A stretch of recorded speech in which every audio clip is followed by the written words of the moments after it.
NBC presents Frank Lovejoy in Nightbeat.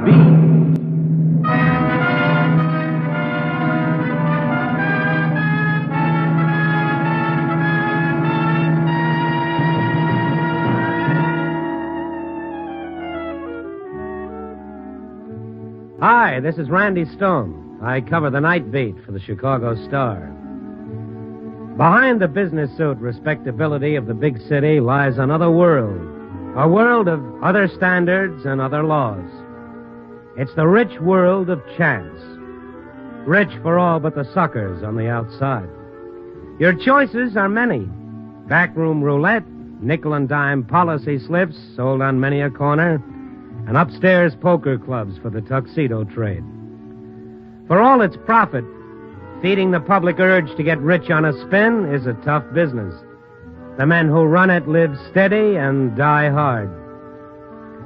The most recent boss of Operation Wager, Sligo, Joe Sligo, wanted in New York for extortion, in Illinois for murder. But all the Chicago authorities knew about him was his business philosophy: pay up or die. I was just straightening up everything preparatory to a night on the town when I remembered I'd left a story lead on my editor's desk. I walked upstairs and along the corridor toward his office when I heard steps behind me. I turned around. It was Charlie Robbins, who worked in accounting, and when he got to me, he grabbed my arm. Randy, boy, I'm glad I caught you. What's up? I got to talk to you. It's important. Must be. Let's go downstairs to the coffee shop, huh? Well, as soon as I pick up some copy. No, there isn't time, Randy. Come on.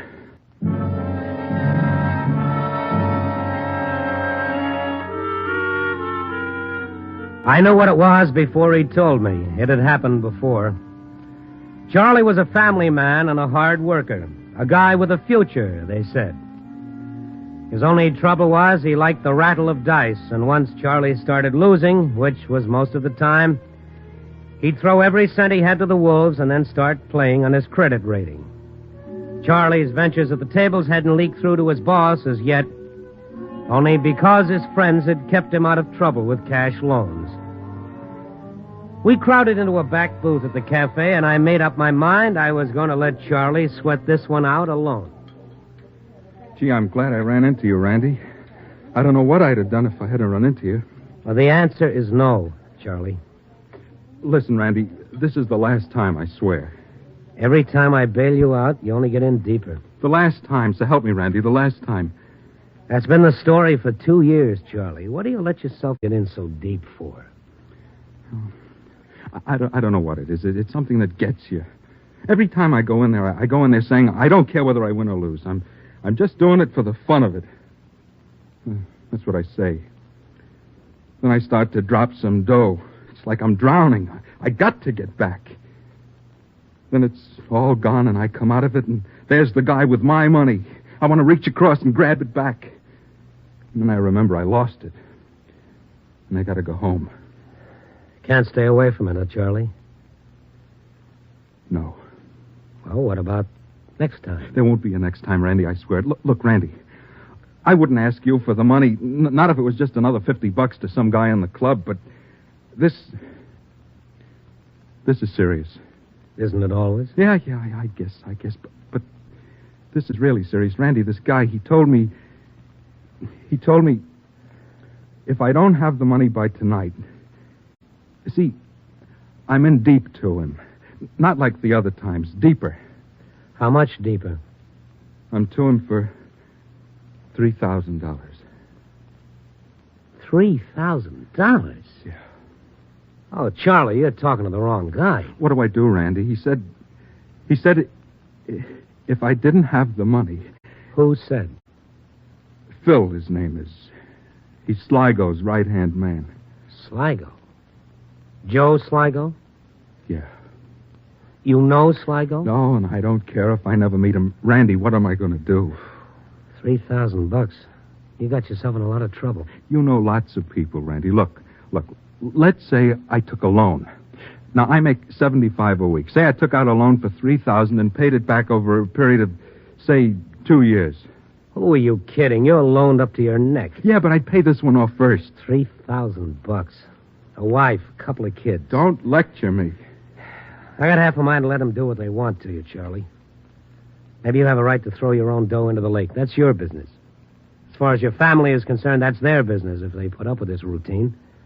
But when you come to me for dough, that's my business.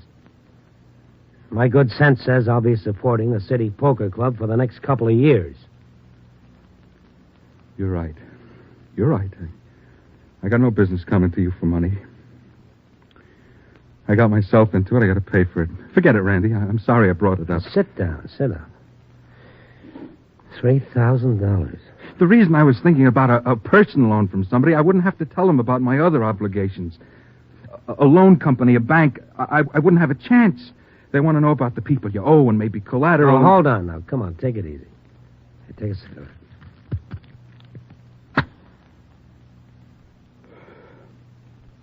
Thanks. What did they do, Randy? I don't know. They'll kill me, won't they? You never can tell. I've been in debt to them for 6 months. I can't figure how they let you play that long. I told Phil I was getting some money from San Francisco. This Phil, he knows me. I always managed to pay up before, so he gave me credit. But 6 months. Yeah, he's a little crazy, too. Oh, well, I told him a good story. I'll bet. If he goes to Sligo tonight and tells him about it... All the guys to get mixed up with, Sligo. Hey, wait a minute. What is it, Randy? Charlie, look, you say he wants the money tonight. Tonight. Got to be tonight. You're not going to get $3,000 cash from anybody I know. It's 11:30 now. What time do you have to have the money? He said be at the club at 4 a.m., the latest. That's when they close up. The police are looking for Sligo. You know that. Yeah, I know that. They've been looking for him for months. They're not even sure he's in Chicago. Look, I'm not getting involved in any... You're already involved up to here. Now, the police want Sligo. Without Sligo, you don't owe $3,000. No. Count me out. Okay, forget it. I'm sorry. There's nothing I can do. They'd kill me if they found out I was the one who turned him in. You know where Sligo is, Charlie? I didn't say that. I just said that... How could you turn him in if you didn't know where he was? You know where Sligo is, don't you? No, I don't know where he is. You're never going to get a hold of $3,000 tonight. I got to. Never. Not a chance in a million. Get that through your head, Charlie. You'll never get a hold of that money tonight. All right. You know the ropes. You know the operation. Sligo can't afford to have debtors wandering around. A debtor broadcasts a debt. If people find out Sligo's getting lenient, you know what happens. Credit goes to pieces. Collection is rough stuff, Charlie. It's only one way Sligo can make good a bad debt. And that's with a gun. You're trying to scare me. That's exactly what I'm trying to do. I'll get the money if I have to... Oh, sit down. Don't be a fool. That's not the answer. There's $50,000 up there in the safe. I've got the key to the office. Why didn't you take it before? I thought of it. You think I didn't think of it? But you didn't take it. All day I handled this stuff. We made up the payroll today. All I had to do was You didn't take it, and that's what counts. And you're not going to take it now. Now, sit down. Now, listen to me, Charlie. You came to me for help. Now, if I'm going to help you, you've got to tell me everything, and on the level. Otherwise, I won't lift a finger. I told you everything. Do you know where Joe Sligo is? Now, answer me. Yeah. Okay, that's all I want to know. But I'm not... This $3,000. Now, is it possible to make arrangements to give it to him personally and instead of handling it through this, Phil, yeah. Phil, no, not possible. Why not? Because it's not, that's all. What's this all about? A trap, a setup. Are you crazy? It's safer than walking home past those dark alleys, Charlie. What would it be? I mean, what kind of a setup? Well, that we'd have to talk to the police about. And if something went wrong? You'd be no worse off than you are. What do you say? I need a drink. Let's get out of here.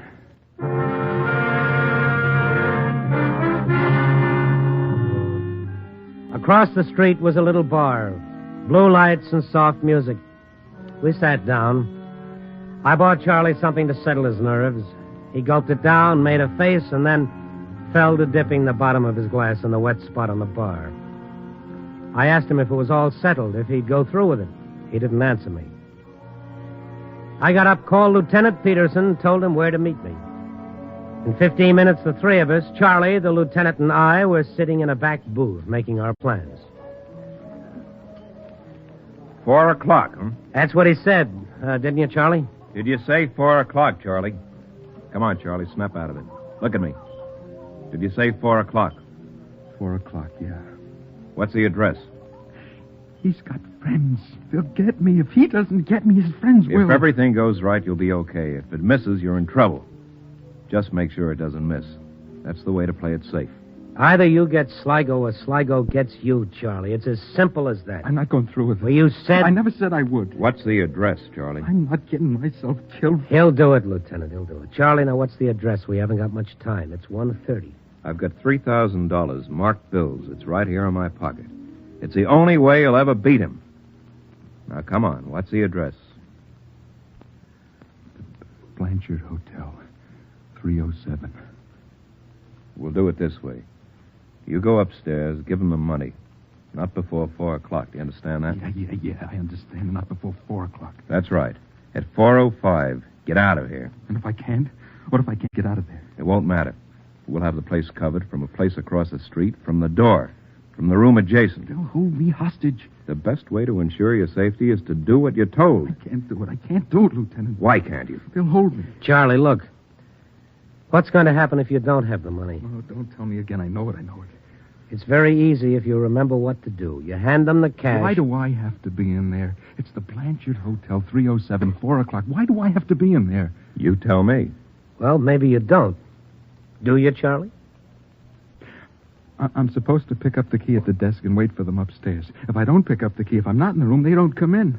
Well, maybe just pick up the key and then... They'll be watching from down the hall, they said. Here's the money, Charlie. I'm depending on you.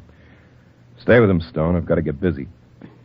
It's going to be all right, Charlie. At 4:30, you'll be home in bed and you won't owe anybody anything. I'm scared. Take care of him, Stone. See you at 4:05. Well, let's get out of here. What do you say? Yeah.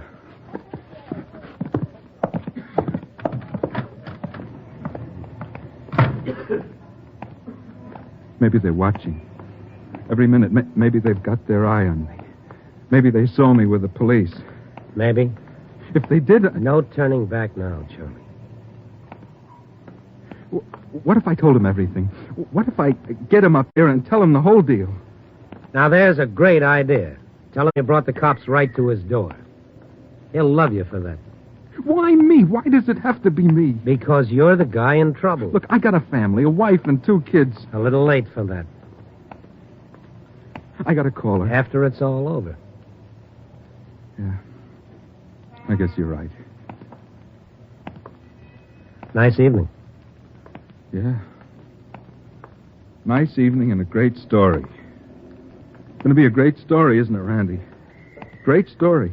It's a great story either way, but it's a better story with a happy ending. The people buy more papers that way. I can't get out of it, can I? Or maybe I can. I could make a break for it. Meet him, hand him the money, and beat it. $3,000, except that it's marked. Marked money leaves a trail like neon. He may not like you handing him that kind of money. What time is it? It's 1:55, about 2 more hours. Hello, Charlie. How are you? Remember me? Phil. Yeah, Phil. How you been? You're looking great. Hey, let's go down to the place. I'll buy you a drink. What do you say? Hey, that's a great idea. Come on, Charlie. Let's go get a drink. Just Charlie. Well, just Charlie. Yeah. Charlie and I have a couple of things to do tonight. Oh, yeah? Doll, huh, Charlie? There's a car across the street. Get going. Better do as he says, Charlie. You, too. Where's the party? Don't get funny, mister. People have a way of getting killed.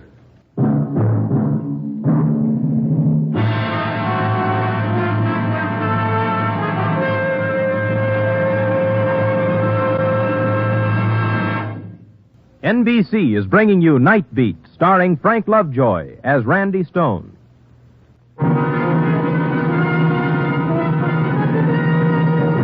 And now back to Nightbeat and Randy Stone. It was 2 o'clock. 2 hours early for the setup. Maybe the lieutenant was having us watched. Maybe, but the chances were slim. The best guess was Charlie and I were on our own until 4:05.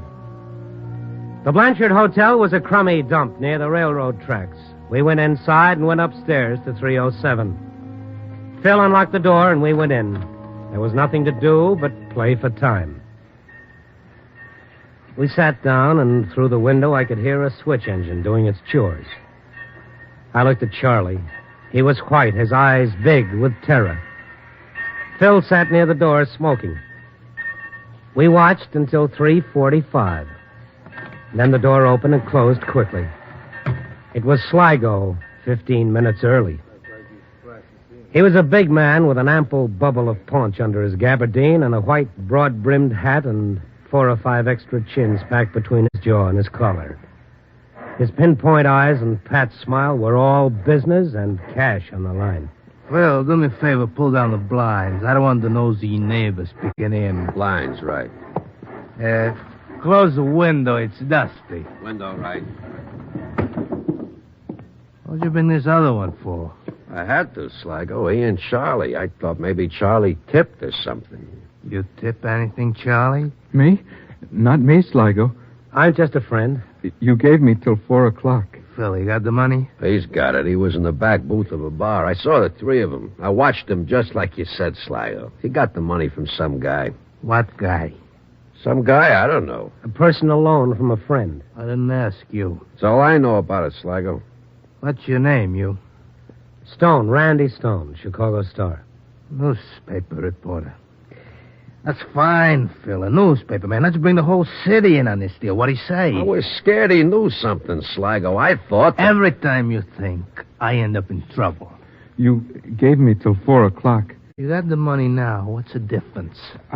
Collateral. What collateral? He promised the guy he borrowed the money from to give him a note on his house.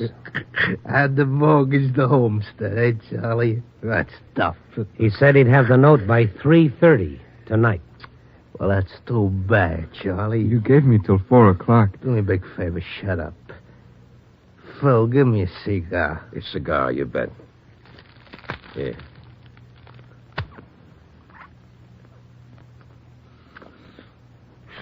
Tell me, Stone, what kind of reporter are you? You go out and get the news, or you a fella out to change the world? A little of both. Seems to me I read something of yours sometime. That's always nice to hear. About a man getting sent up for murder. How it was that he got mixed up in it, right? Phil, do me a favor, sit down. Pacing makes me nervous, didn't I tell you? Oh, sorry. People in this room, they're the only ones know I'm in town. The only ones in the world. Now, when information like this gets out, like through a mouthy slob like Charlie here, I can get in lots of trouble. Must be a big payoff, Sligo. Good enough. A thing like this record, I don't let get away so easy. I get your point. You like to gamble, Mr. Stone. You think it's naughty, huh? Well, gambling? I don't know. Yeah, well, let me tell you something, Mr. Stone. Gambling is a good way to get out your hate. That's why people gamble, not to get rich. You gamble your money, it's like a knife. And you gamble, can I stick that knife in that fellow, or will he stick his knife in me, huh? Sligo, listen. Shut up. You're an onion head. I'm talking with a man got some sense. You sit there, you listen, try to learn something, onion head. Stone, what I say, that's right, huh? There's some truth in it. Yeah, you bet. I'll tell you something else, Stone. Everybody gambles. Everybody. You step down off a curb to gamble. You bet your life. That's what you do. Every time you step off a curb, you say, I bet my life a car don't come along and hit me. That's gambling, huh? Ain't it, Stone? That's gambling. Okay, Charlie, let's have the money. Here, Phil. Yeah. Count it later. I don't think Charlie's a double-crosser. He hasn't got the nerve. Phil, put it away. Yeah, all right. Phil, not naked. Put it in an envelope. I told you to bring an envelope. I got it. What time is it, Phil? 3:40 about. Not about. What time? 3:38. Let's get out of here. Like to take a little bet of mine, Sligo? You got a bet? Sure, what kind of bet? I'll bet you Charlie and I never lived to walk out of here. You're a pretty smart fella, Stone. I like smart fellas. Sorry, gotta be that way. I can't let you blabber now, can I? That wouldn't be safe. That's right. Wouldn't be safe. Just how big a gambler are you? I've been at it a lot of years. Gambling? Big boys like you don't gamble. Not unless it's for big stakes. Big enough to enjoy. What's the biggest lose you ever took, Sligo? 100,000, one roll of the dice. Peanuts. 100,000, that's peanuts, huh? I'll bet you more than that. More than 100,000? I'll bet you our lives. Your lives, huh? Come on, Sligo, let's get out of here. Shut up, Phil. Go on, make your proposition, Stone. One hand of draw poker. For your life. For my life and Charlie's. There's a gamble for you, Sligo. Or are you strictly a sure thing better? A gamble is a gamble, Mr. Stone. If I gamble for your life, what do I get out of it? I got your life right now. I don't gamble for what I already got. One hand of draw poker, Sligo. If you win the kill. If you lose, we get out of here. 100% safe. It's a crazy bet. I get nothing out of it. I'll leave $10,000 for you in a checking box at Grand Central Station. Now, that's my bet. That's what you win. $10,000, Sligo. Our lives are worth more than that. Only to you. Besides, what do you get 10,000? I'll get it. If you don't? You know where to find me. Come on, Sligo. Shut up, Phil. The stakes too high for you? It's a lousy bet. I'll take it. Let's not kid around, Sligo. I told you to shut up, didn't I? You gotta pardon him, Stone. He's no gambler. You and me, we got gambling in the blood, huh? Charlie, what about you? You like the deal? What do you say, Charlie? Look at him. He can't say a word. Scared, eh, Charlie? You scared? Phil, the cards. Sorry. Sorry? What do you mean, sorry? Not your cards, not my cards. A new deck. Who buys the deck? I do. Get the cops, maybe? No soap, Stone. I thought there was some... Phil can come with me. There's a counter open in the lobby. Phil, go with him. I don't like it. Don't have to like it. Go with him. I'll be waiting for you, Stone. Come on, Phil.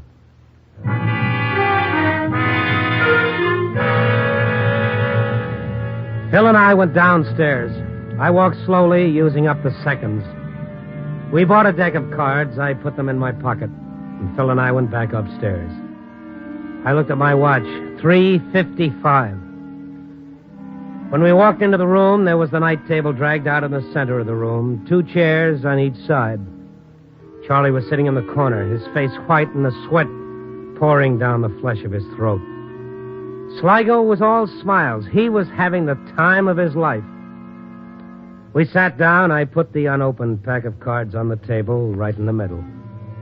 Sligo picked it up, turned it slowly around in his hand, and then he put it down again. And he nodded. The game was on. One hand, draw poker. The stakes, our lives. You open the pack, Stone. I trust you. Thanks.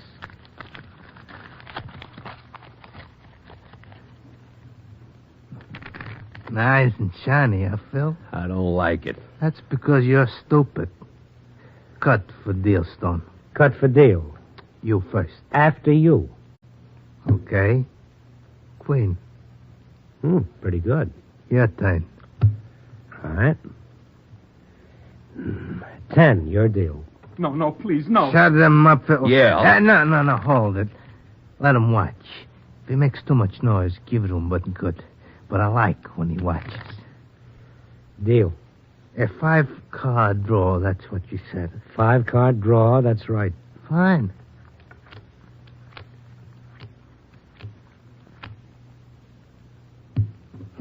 Looks funny, no money on the table. It's a nice pot. Phil, put 10,000 in the middle of the table. Looks good there. Right. How many, Stone? 3. 3. Got a pair, huh? Maybe. You got a pair. Shut up, punk. Let him alone, Phil. Let him cry. 3 cards, Sligo. 3 cards. I'll take 1. Okay, Stone. What do you got? You first, Sligo. I called you. You first. The rules of the game. Let's see him, Sligo. Queens over 10s. That's pretty good. Come on, Stone. Let's see that hand. Okay. 3, 10, ace. Ace. Put up your hands, Sligo. Cops, you dirty double cross. Gotta get out of here. Stay where you are. Our lives against yours, Sligo. It was a fair bet. Fair bet, yeah. Let's see that card. But the last card? Sure. Ace of diamonds. 3 aces, Sligo. Beats 2 pair anytime.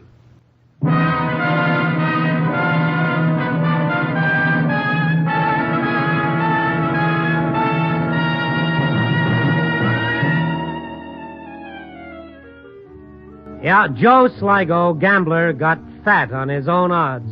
The cards were always stacked, and the wheel always favored the house. But when he played a straight hand of draw poker for human life, Joe Sligo just didn't have enough aces. That's because he forgot that luck and rackets don't jibe. When you're betting murder against the chair, you're up against the United States population. And you know what those odds are. 150 million to 1. Copy, boy.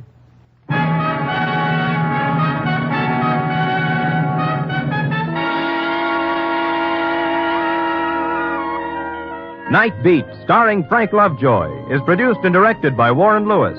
Tonight's story was written by David Ellis with music by Robert Armbruster. Featured in tonight's cast were Shep Menken, Jeff Corey, Hal March, and Don Diamond. Don Rickles speaking. Listen next week at this time and every week as Randy Stone searches through the city for the strange stories waiting for him in the darkness.